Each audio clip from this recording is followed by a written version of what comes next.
네, 고맙습니다.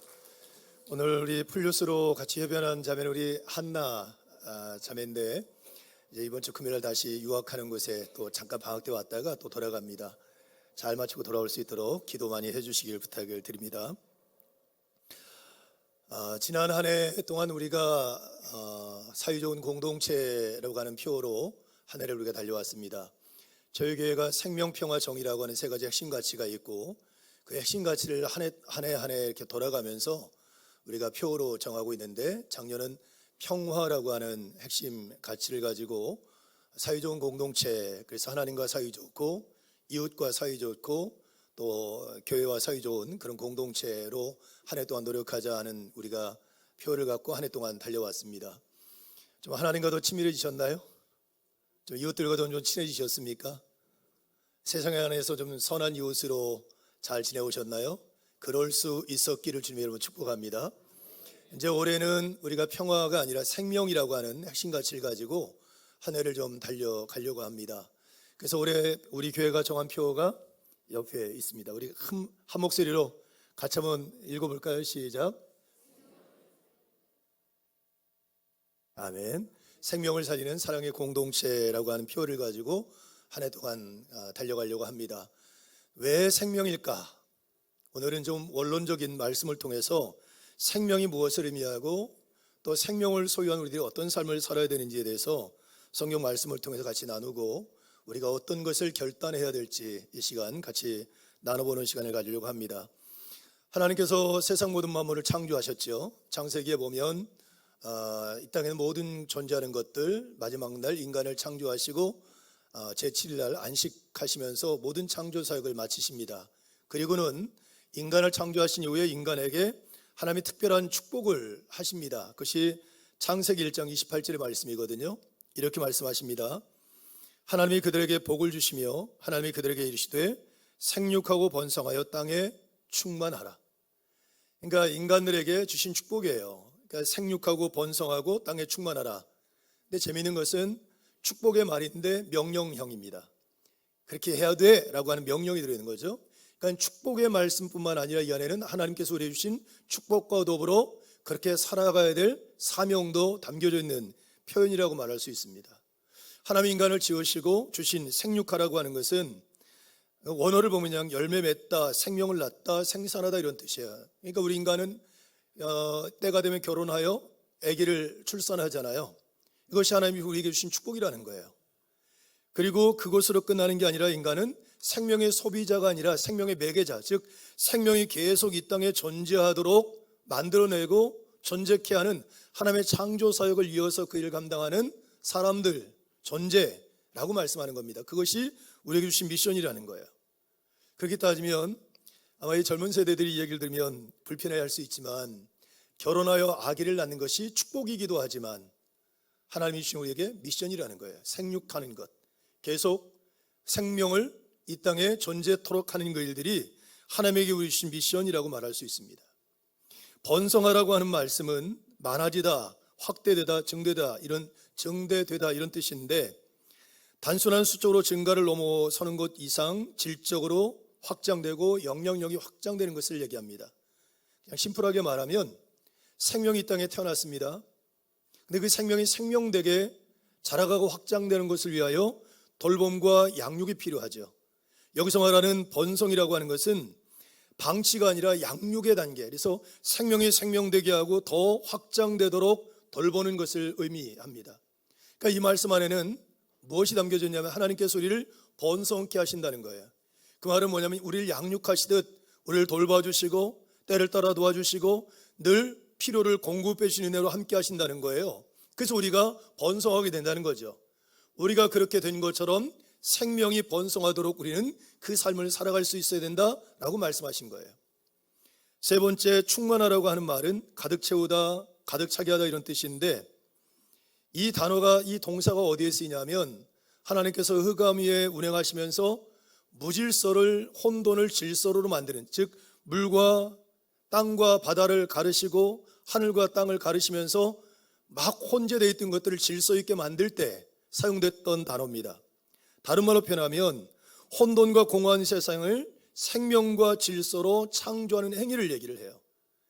그러니까 이 충만하다고 하는 말은 하나님이 창조하신 피조세계이지만 생명이 필요한 곳이 있어요. 생명이 죽어가는 곳이 있고 생명이 없는 곳이 있어요. 그런 곳에 생명이 번성하도록, 생명으로 충만하도록 그 생명을 채우는 일이 우리의 인간에게 주신 하나님의 미션이라고 하는 거죠. 이 축복의 말씀 안에는 너희는 생명을 낳는 자다, 너희는 생명을 키우는 자다, 그리고 너희는 세상의 생명을 충만케 하고 채우는 자다라고 하는 말씀이 들어있다는 겁니다. 여러분, 제가 창세기에서 하나님께서 인간을 창조하시고 에덴 동산에 경작할 사람이 없어서 인간을 창조하셨을 때 경작이라는 말이 아바드라고 하는 히브리어를 쓴다 그랬잖아요. 그가 하는 노동행위를 통해서 누군가를 이롭게 하는 것. 그럼 여러분, 누군가를 이롭게 하는 게 결국 뭐냐면 생명을 이 땅에 존재하게 하고 양육하고 돌봐서 이 땅에 생명이 충만하게 하는 그 일들을 위하여서 아바드, 이롭게 하는 존재로서 삶을 살아갈 존재가 바로 인간이라고 말하고 있다는 거죠. 하나님이 인간을 창조하시고 이렇게 축복하셨습니다. 이렇게 살라고 명령하셨는데 우리가 잘 알고 있는 것처럼 창세기를 보면 아담에 의하여 이 생명을 충만케 하는 이 삶에 실패를 합니다. 로마서 5장 17절에 보면 성경이 이렇게 얘기합니다. 한 사람의 범죄로 말미암아 사망이 그 한 사람을 통하여 왕노릇 하였은즉. 그러니까 이 땅에 하나님께서 생명을 충만하게 하고 생명을 충만케 하는 삶을 살아가도록 인간을 창조하셨는데 한 사람의 범죄, 아담이죠. 아담이 죄를 지으므로 말미암아 이 땅에 사망이 들어왔고 이 땅에 이제 생명이 충만한 게 아니라 사망으로 충만하게 된 상태가 되었다고 성경은 얘기하고 있는 겁니다. 우리가 잘 알고 있는 것처럼 아담이 선악과를 따먹고 에덴 동산 쫓겨나서 카인과 아벨을 낳죠. 한 세대가 내려갔는데 뭐가 일어납니까? 형이 동생을 죽이는 살인사건이 일어납니다. 그리고 카인의 후예가 얼마 지나지 않아서 라멕이라고 하는 사람이 등장하거든요. 라멕이 뭐라 그러냐면 내 상함으로, 내 상처로 사람을 죽이고 내 상함으로 소년을 죽였다 그래요. 자기 아내를 써놓고 내 상처 때문에 사람을 죽인 거예요. 내가 몸에 상처를 입거나 좀 해코지 당했다고, 그리고 내가 마음이 불편해, 기분 나빠, 이것 때문에 소년들을 죽였다고 얘기를 해요. 그리고 그 얘기를 아내에게 얘기합니다. 아내에게 왜 그 얘기를 하죠? 아내에게 얘기하는 거예요. 너 나한테 상처를 주거나 내 기분 나쁘게 하면 너도 죽일 거야 라고 위협하는 거예요. 여러분, 어마어마하죠. 하나님이 인간을 창조하셔서 생명으로 충만케 만들었던 존재들이 얼마 지나지 한 세대에 바로 살인, 죽임의 사건이 일어나고 얼마 지나지 않아서 기분 나쁘다고 사람을 죽이는 세대로 변질돼요. 더 나아가서 여러분, 노아 시대 때는 이 땅에 죄가 가득해서 하나님이 인간을 창조하신 것을 후회하셨다고 그러셨어요. 죄로 인하여 이 땅에 가득한 게 뭡니까? 사망이에요. 생명으로, 인간으로 인하여 생명으로 충만한 이 땅에, 인간으로 인하여 이 땅에 뭐가 가득해버렸어요? 사망, 죽음으로 가득하고 죽음의 문화로 가득한 세상이 됐다는 거죠. 이것이 여러분 창세기에 등장하는 생명으로 시작했다가 결국 사망으로 마무리됐던 이야기가 기록되어 있습니다. 근데 로마서 5장 17절에 이어서 보면 이렇게 얘기합니다. 한 사람의 범죄로 말미암아 사망이 그 한 사람을 통하여 왕노릇하였은즉 예수 그리스도를 통하여 생명 안에서 왕노릇하리라. 아담에 의하여 생명 살림의 삶이 실패했는데 예수님이 다시 오셔서 이 땅에 생명을 살리고 생명으로 충만케 하신 일을 시작하셨다라고 성경 기록합니다. 그래서 여러분, 성경을 보면 요한복음 10장 10절에 보면 예수님이 이 땅에 오신 목적에 대해서 성경은 설명을 해요. 뭐라고 그러냐면 내가 온 것은 양으로 생명을 얻고 더 풍성히 얻게 하려 함이라. 예수님이 이 땅에 오신 이유 딱 한 가지라는 거예요. 우리에게 생명을 얻게 하고 생명이 풍성히, 다른 말로 표현하면 이 땅에 죽음의 문화가 충만한 땅이 아니라 생명의 문화로, 죽음이 아니라 생명으로 가득한 땅이 되게 하기 위해서 예수님이 오셨다는 거예요. 예수님이 어떻게 하셨습니까? 그 생명을, 이 땅에 우리에게 생명을 주시기 위해서. 제가 여러분에게 딱 한마디로 얘기했죠. 예수님의 삶은 나 잡아먹고 너 살아라. 여러분이 성만찬을 합니다. 우리가 성만찬 할 때 떡을 나누면서 받아 먹어라, 이것은 내 몸이다. 포도주를 나누면서 받아 마시라, 이건 내 피다라고 얘기를 해요. 예수의 몸입니다. 우리가 그것을 받아 먹음으로 말미암아 죽음의 자리에서 생명의 자리로 바뀌어가는 거죠. 생명이 죽음으로 바뀌어가는 겁니다. 예수님은 그 일을 통해서 이 땅에 자신의 생명을 내어주시면서 이 땅에 생명을 주셨고 생명으로 충만하게 하시는 삶을 살기 위해서 그 사명을 감당하기 위해서 오셨다라고 하는 거죠. 이것이 성경에서 얘기한 겁니다. 자, 이제 오늘 본문으로 들어가 봅니다. 여러분, 오늘 본문은 특별히 여러분 37절 말씀을 보셨으면 좋겠는데 우리 한 목소리로 합독해 보겠습니다. 시작. 명절 끝날 곧 큰 날에 예수께서 서서 외쳐 이르시되 누구든지 목마르거든 내게로 와서 마시라. 아멘. 자, 명절 끝날이라 그랬어요. 명절 끝날, 이스라엘 백성들에게는 세 가지 중요한 명절이 있습니다. 유월절도 있고요, 그 다음에 장막절이 있고, 그 다음에 하나는 오순절이 있겠죠.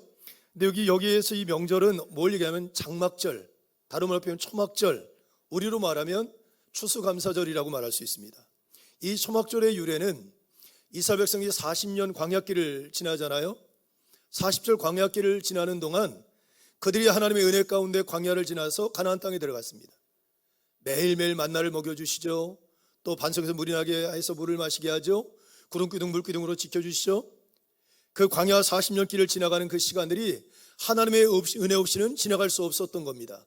그것을 기억하며 하나님의 감사의 제사를 드리는 것이 초막절이라고 말할 수 있고요. 또 가나안 땅에 들어가서 그들이 첫 농사를 지어서 열매를 거뒀습니다. 늦은 비 이른 비를 내려주시고 열매를 거두게 하신 분 누구세요? 하나님이신 거죠. 그분의 은혜를 기억하며 드린 제사가 초막절입니다. 지금 여기 말하는 명절 끝날 때 이 명절은 바로 그 초막절을 얘기해요. 그런데 이 초막절의 제사의 하이라이트, 마지막 날에 하는 게 뭐냐면 제사장이 실로암 목가에 가서 물을 떠옵니다. 샘물을 떠가지고는 제단으로 올라가서 많은 사람들이 나팔을 불고 찬양하는 가운데에 제단의 실로암 목가에서 떠온 물을 제단에 붓습니다. 그러니까 제단에 부으면 그 물이 이렇게 제단에서 흘러가지고 쭉 내려와서 그 성전 뜰 마당으로 적실 거 아닙니까? 그렇게 되겠죠. 그때 그러니까 성전에 제단에 물을 부어서 그 흘러 넘쳐서 제단 뜰과 제단 땅에 이렇게 적셔 들어갈 그때 예수님께서 이렇게 외치신 겁니다. 여기 37절, 누구든지 목마르거든 내게로 와서 마셔라. 이걸 선포하신 거예요. 그리고 38절에는 왜 그렇게 말씀하셨는지를 설명하는 말씀이에요. 자, 38절, 그 이유가 뭔지 한번 같이 읽어볼까요? 시작. 나를 믿는 자는 성경의 이름과 같이 그 배에서 생수의 강이 흘러나오리라 하시니. 아멘. 자, 나를 믿는 자는 성경의 이름같이 그 배에서 생수의 강이 흘러넘칠 것이다. 근데 여기서 힌트가 하나 더 필요해요. 성경의 이름같이 그랬거든요. 성경에서 기록된 것처럼, 여러분들이 성경을 읽어서 알고 있는 것처럼, 이런 뜻이에요. 이미 이스라엘 백성들은 이게 어떤 이야기인지 성경을 통하여 알고 있다는 것을 전제하고 예수님 말씀하시는 거예요. 너희들이 다 알고 있는 것처럼, 성경을 통하여 알고 있는 것처럼 이야기하는 거죠. 그럼 어떤 얘기를 말씀하신 건가? 에스겔서 47장에 에스겔의 환상 이야기가 나옵니다. 하나님께서 에스겔에게 환상을 주시는데 이 제단에 하나님이 제단에서 샘이 터졌어요. 하나님의 제단에 샘이 터져서 이것이 제단으로 막 흘러내리고 교회 밖으로 사방으로 이 물이 흘러갑니다. 이제 길이를 천척을 쟀더니 이제 물이 발목까지 찼어요. 또 시간이 지난 다음에 또 천척을 쟀더니 무릎까지 차고 점점 하나님의 성전에서 흘러나오는 물이 사방으로 흩어져서 세상의 물로 가득 채우고 있는 거예요. 그 일을 여러분 성경은 뭐라고 기록하냐면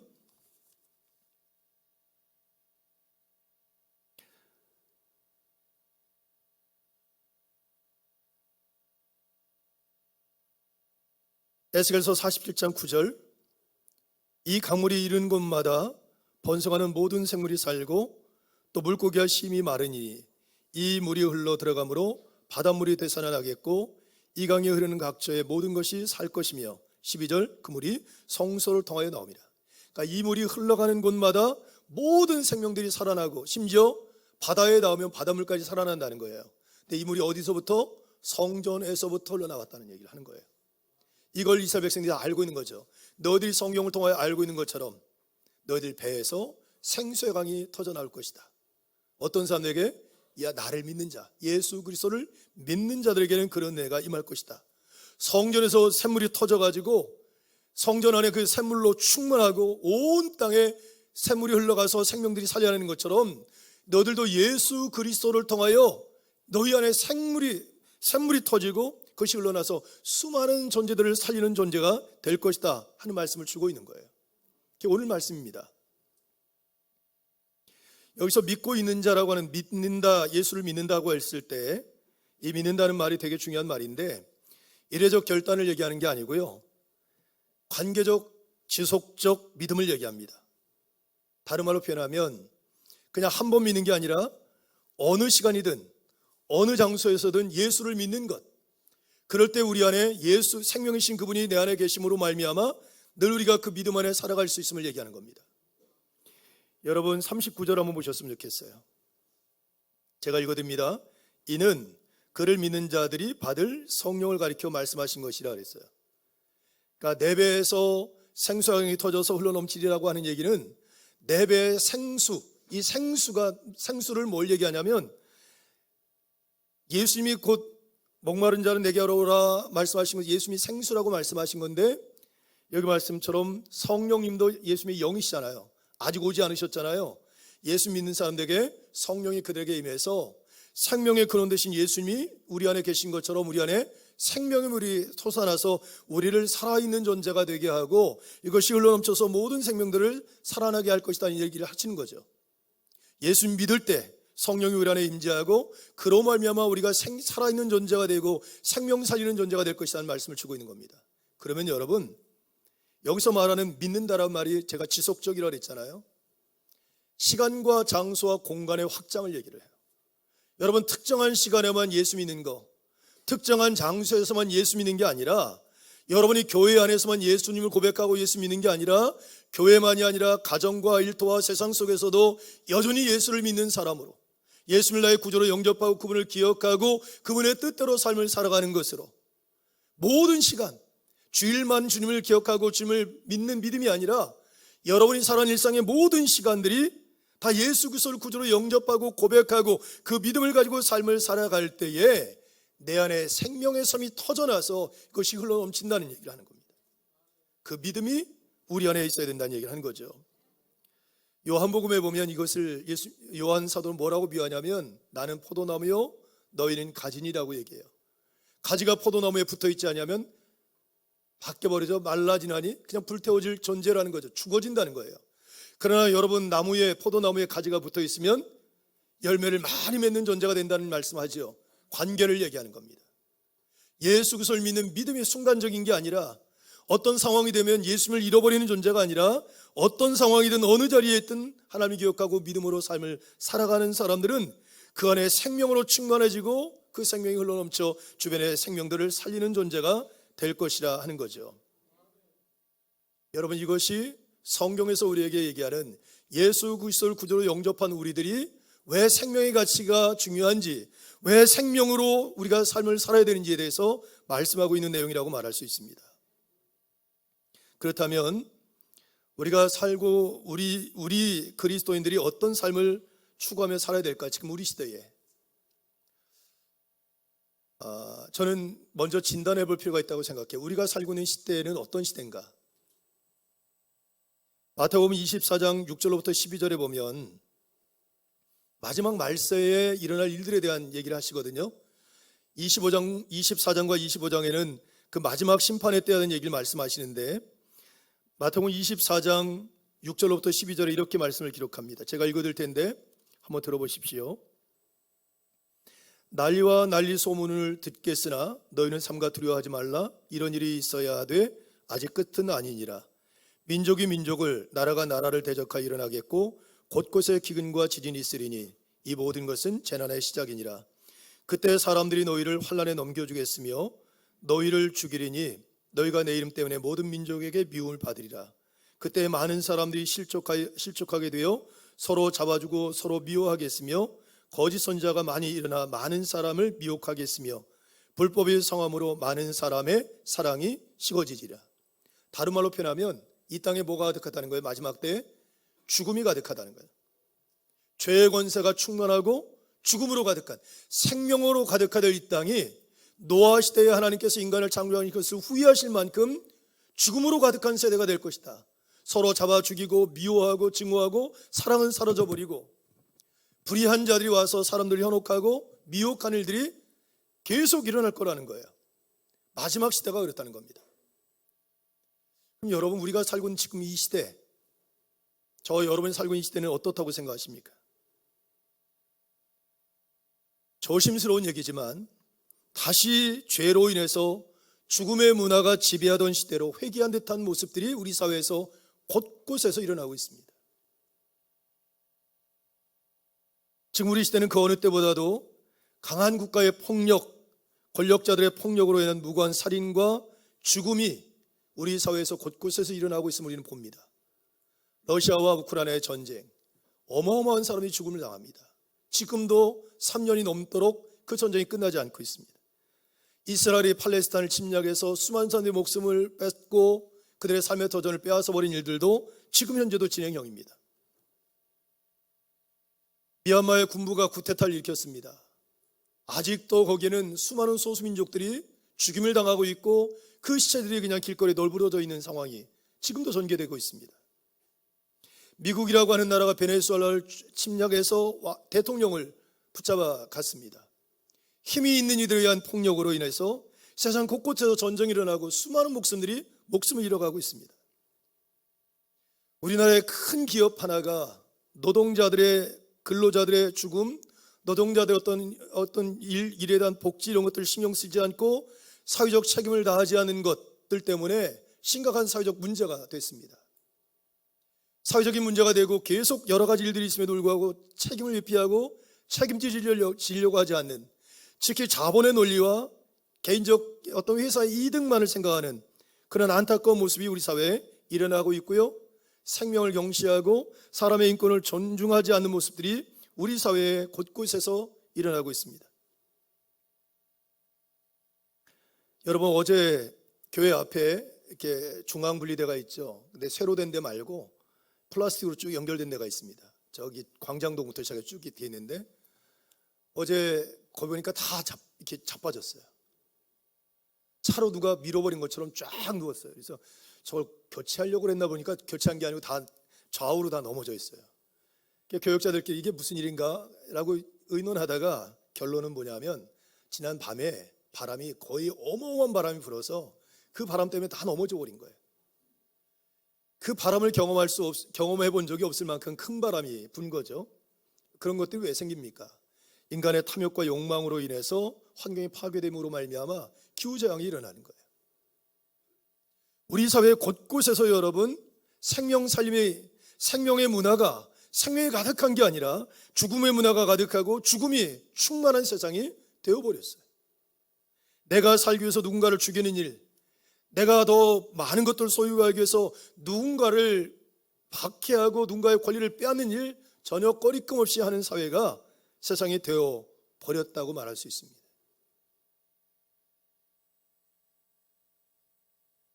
이럴 때에 이런 시대의 그리스도인 우리는 어떤 삶을 살아가는 게 합당할까?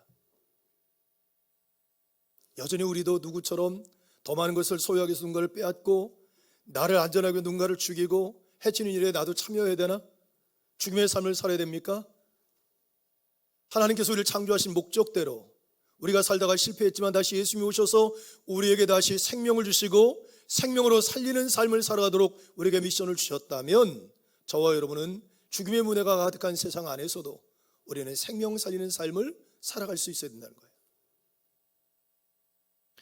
여러분, 우리가 기독교인들 신앙이 좋은 분들을 우리가 독실하다는 표현을 써요. 이분은 독실한 크리스찬이야, 이분은 믿음이 참 독실해, 이런 표현 쓰잖아요. 이 독실하다는 말이 그 사전적인 의미를 보니까 진실하고 정성스러우며 극진하다 이런 뜻이에요. 이 사람은 하나님을 믿는데 정말 진실하고 정성스럽게 섬기고 극진하게 하나님을 섬겨, 이런 뜻이에요. 정말 믿음이 좋다는 표현이거든요. 근데 우리나라에 아주 독실한 크리스찬 정치인들이 많습니다. 정말 많습니다. 이름만 대도 알만한 분들 정말 많습니다. 근데 우리 사회에 지금 큰 이슈가 되는 분이 한 분 있죠. 장관 후보자가 되신 분입니다. 독실한 크리스찬으로 알려진 분이고 실제 그런 자리에 많이 섰던 분이시죠. 근데 이분이 왜 지탄을 받습니까? 인턴에게, 보좌관들에게 야! 함부로 말하고 내가 널 죽였으면 좋겠어 하는 생명의 언어가 아니라 죽음의 언어를 사용했기 때문에 그렇습니다. 여러 가지 이유가 있지만 여러분, 하나님 믿는 사람들은 어떤 상황이 되든 누구를 보든 생명의 언어를 써야 되고 죽임이 아니라 살림이라고 하는 것을 가지고 대할 수 있어야 되는데 그러지 않았다는 거예요. 개인의 인격의 문제로 볼 수는 없습니다. 이것을. 왜냐하면 여러분, 우리가 신앙을 가졌다고 하는 것은 결국 내 안에 계신 그리스도가 계시고 그분이 내 안을 통하여 드러나는 거라고 얘기했을 때 여러분, 생명이 아니라 죽음이 나왔다는 것은 신앙의 파산이고 신앙의 실패라고 말할 수 있습니다. 아무리 독실하다고 해도 예를 들면 교회라는 공간에서 누구보다도 독실해요. 여러분, 믿음이 있는 사람들끼리 모였을 때는 누구라도 독실해요. 자기 마음에 드는 사람들끼리 모였을 때는 누구라도 독실해요. 근데 내 마음에 안 드는 사람 앞에 섰을 때, 믿음이 없는 사람들이 있는 곳에 가서, 교회가 아닌 다른 곳에 가서 난 예수를 믿는 독실한 그리스도인으로서의 삶을 살아가고 있나를 봐야 되겠죠. 여러분, 예수를 믿는 사람들에게 그 위에서 생수의 강이 터진다 그랬을 때 믿는다는 게 여러분 어느 공간과 장소에 제약되는 게 아니라 그랬잖아요. 지속적인 거라 그랬잖아요. 내 앞에 어떤 사람이 있든 어떤 상황이 있든 어느 시간에 있든 나는 독실한 그리스도인, 예수를 잘 믿는 사람으로서의 삶을 살아가고 그로 인하여 생명살림의 삶을 살아가는 존재, 이게 바로 하나님께서 우리에게 원하시는 삶이라는 거죠. 안타까운 것은 이런 죽임의 언어나 폭력적 언어나 무례함, 아니면 이건 죽음의 어떤 태도들이 그 정치인에게만 있는 게 아니라 한국 기독교에서, 많은 교회 안에서, 많은 성도들 안에서 너무나도 쉽게 볼 수 있다는 사실입니다.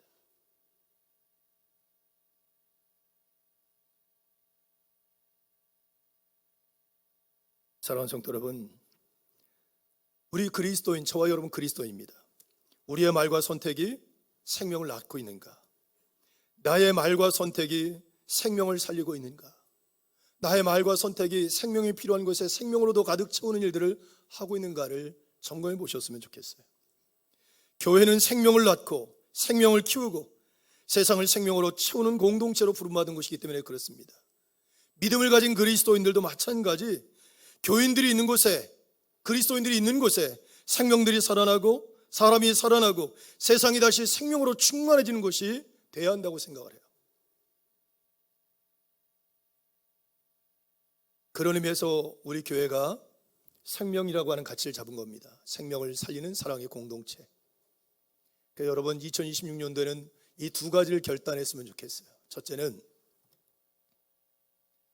여러분이 생명의 근원 되신 예수 그리스도로부터 생명을 받아 누리는 그 은혜가 있기를 주님으로 축복합니다. 이것은 여러분 안에 누가 계세요? 성령님이 계세요.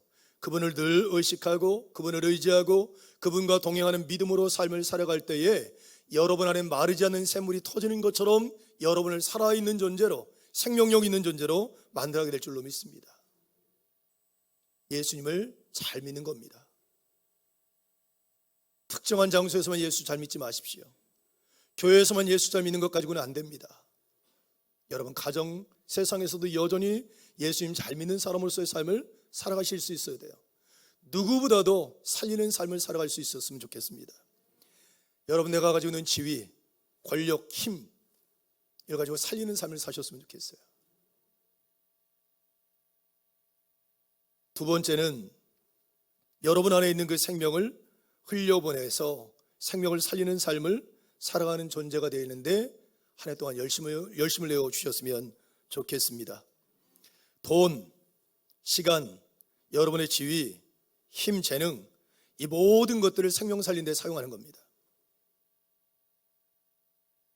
여러분, 제가 예전에 설교하면서 우리 그리스도인들은 착한 투자, 착한 소비를 할 수 있어야 된다는 말씀을 드렸어요. 지금 이 자리에 계신 분들 가운데 아마 절반 이상은 아마 주식 투자하고 코인 투자하고 투자를 하실 겁니다. 지금 대통령도 노후에 어떤 주식 투자를 통해 노후를 대비하도록 국가 경제를 한번 바꿔보겠다고 그렇게 하셨는데, 여러분, 우리가 주식을 투자하더라도 기준이 있어야 되겠죠. 어떤 기준이 있습니까? 하나님 믿는 사람들이라면 분명한 기준이 있어야 돼요. 내가 투자하는 회사가 어떻게 돈을 버는지, 그리고 세상에 어떤 영향을 끼치는지를 보셔야 돼요. 내가 투자하는 회사가 수익률은 되게 높은데 환경을 파괴하는 기업이에요. 노동자들에게 악덕 기업이에요. 여러분, 또 사회적 책임을 다하지 않는 기업이에요. 그러면 여러분들이 투자한 돈이 도리어 그 악한 일을 더 돕는 일들이 되는 겁니다.